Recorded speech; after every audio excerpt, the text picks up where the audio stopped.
Mga awit Kapitulo 87. Ang kanyang patibayan ay nasa mga banal na bundok. Minahal ng Panginoon ang mga pintuang bayan ng Sayon, nang higit kaysa lahat na tahanan ng Jacob. Maluwalhating mga bagay ang sinalita tungkol sa iyo, o bayan ng Diyos. Sela. Aking babanggitin ang Rahab at ang Babilonya na kasama ng mga nakakakilala sa akin, narito, ang Philistia at ang Tyro, pati ng Ethiopia. Ang isang ito ay ipinanganak diyan.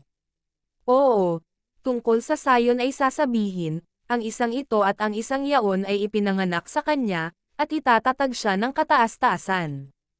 Sasalaysayan ng Panginoon, pagka kanyang isinulat ang mga bayan, ang isang ito ay ipinanganak diyan. Sela. Silang nagsisiyawit na gaya ng nagsisisayaw ay mangagsasabi, lahat ng aking mga bukal ay nang asa iyo. Mga awit Kapitulo 88. O Panginoon, na Diyos ng aking kaligtasan, ako'y dumaing araw at gabi sa harap mo. Masok ang aking dalangin sa iyong harapan, ikiling mo ang iyong pakinig sa aking daing. Sapagkat ang aking kaluluwa ay lipos ng mga kabagabagan, at ang aking buhay ay nalalapit sa Sheol. Ako'y nabilang sa kanila na nagsisibaba sa hukay, ako'y parang taong walang lakas. Nakahagis sa gitna ng mga patay, gaya ng napatay na nakahiga sa libingan, na hindi mo na inaalaala, at sila'y manggahiwalay sa iyong kamay.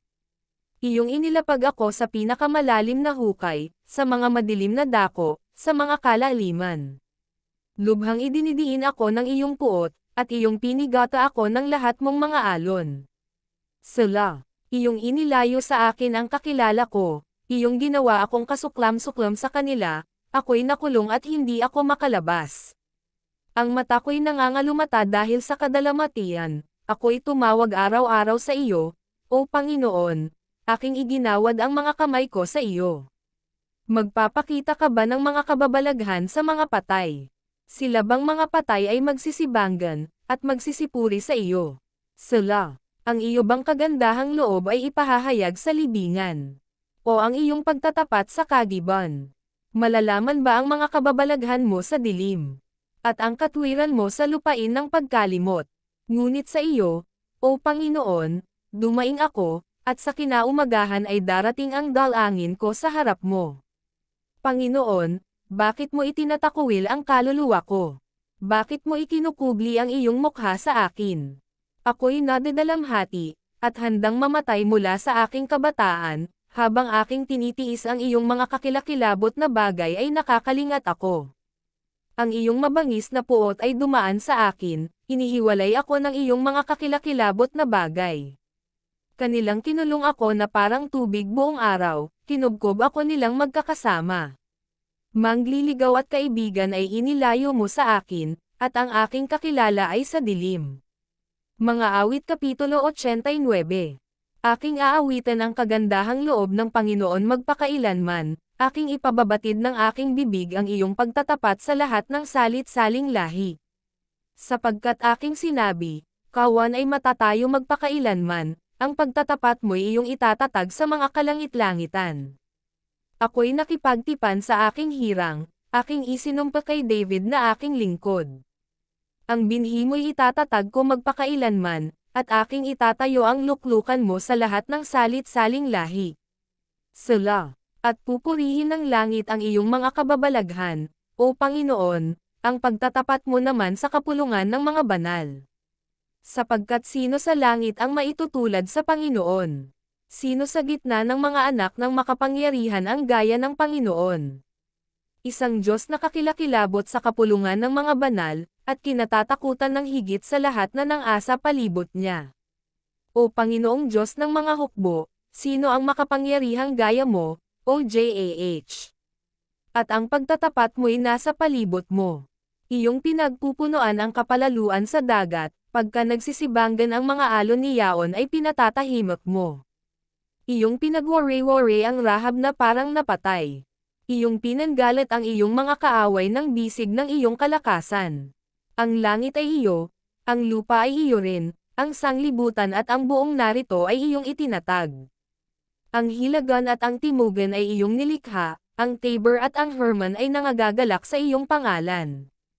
Ikaw ay may makapangyarihang bisig, malakas ang iyong kamay, at mataas ang iyong kanang kamay. Katwiran at kahatulan ay patibayan ng iyong luklukan, kagandahang loob at katotohanan ay nagpapauna sa iyong mukha. Mapalad ang bayan na nakakaalam ng masayang tunog, sila'y nagsisilakad, o Panginoon, sa liwanag ng iyong mukha. Sa iyong pangalan ay nangagagalak sila buong araw, at sa iyong katwiran ay nangatataas sila. Sapagkat ikaw ang kaluwalhatian ng kanilang kalakasan, at sa iyong linggap ay matataas ang aming sungay. Sapagkat ang aming kalasag ay ukol sa Panginoon, at ang aming hari ay sa banal ng Israel. Nang magkagayo'y nagsalita ka sa pangitain sa iyong mga banal, at iyong sinabi, aking ipinagkatiwala ang saklolo sa isang makapangyarihan, aking itinaas ang isang hirang mula sa bayan. Aking nasumpungan si David na aking lingkod, aking pinahiran siya ng aking banal na langis. Na siyang itatatag ng aking kamay, palakasin naman siya ng aking bisig. Hindi dadahas sa kanya ang kaaway, ni dadalamhatiin man siya ng anak ng kasamaan. At ibubuwal ko ang kanyang mga kaaway sa harap niya, at sasaktan ko ang nangagtatanam sa kanya. Ngunit ang pagtatapat ko at ang kagandahang loob ko ay sa kanya, at sa pangalan ko'y matataas ang kanyang sungay. Akin namang ilalapag ang kanyang kamay sa dagat, at ang kanyang kanan ay sa mga ilog. Siya'y dadaing sa akin, ikaw ay Ama ko, Diyos ko, at malaking bato ng aking kaligtasan. Akin namang gagawin siyang panganay ko, na pinakamataas sa mga hari sa lupa. Ang kagandahang loob ko'y aking iingatan sa kanya magpakailanman, at ang tipan ko'y mananayong matibay sa kanya. Ang kanya namang binhi ay pananatilihin ko magpakailanman, at ang luklukan niya'y parang mga araw ng langit.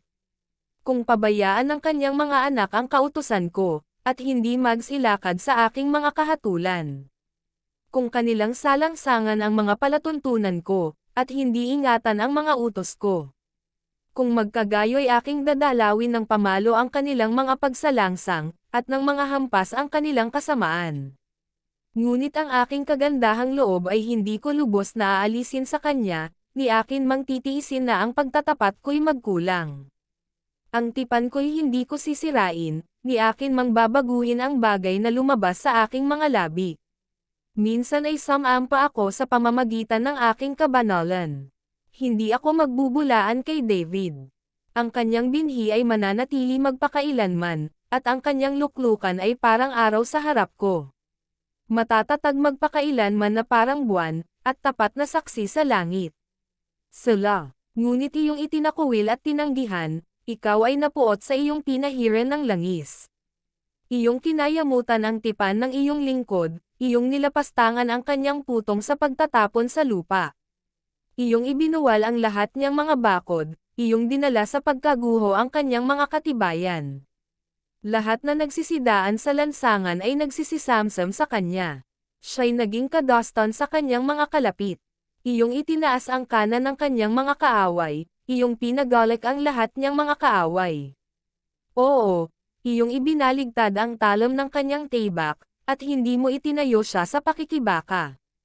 Iyong pinapaglikat ang kanyang kakinangan. At iyong ibinagsak ang kanyang luklukan sa lupa. Iyong pinaikli ang mga kaarawan ng kanyang kabinataan, iyong tinakpan siya ng kahihiyan. Sala, hanggang kailan, O Panginoon, magkukubli ka magpakailanman?